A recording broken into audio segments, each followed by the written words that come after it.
Hi guys, this is Vaishnavi from Coder Crew. Welcome back to our channel.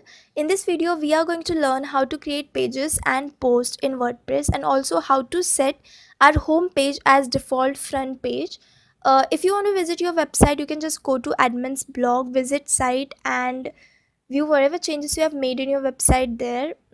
Now let's start with creating pages. Go to pages, click on all pages, add new, add title for your page and click on publish.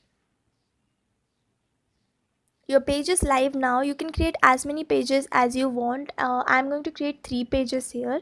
The home page is going to be our default front page. Blog page is to redirect all our posts, and services is just to show how all of these pages appear in the menu section.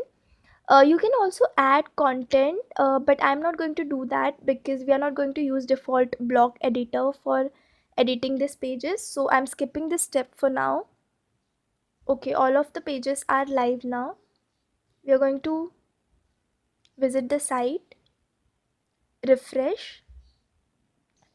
You can see all the pages are there in the menu section. They are not aligned properly. We are going to make a video on how to align menus and create sub menus. You can see the home page is not the default front page by now.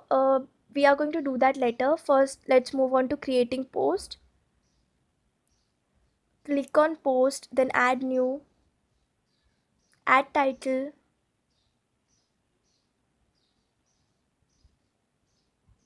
and click on publish. Okay, so our post is live now.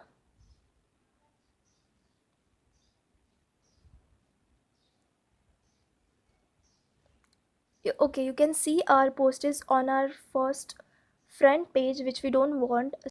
So go to customize,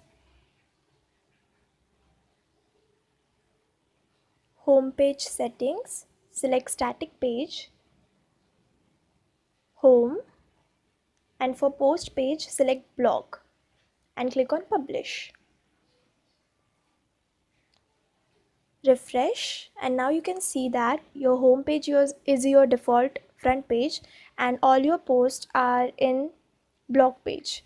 That is it for today's video, guys. I hope it was helpful. If it was, then do not forget to press the like button, share with your friends, and also subscribe to our channel and stay tuned for next videos. Thank you.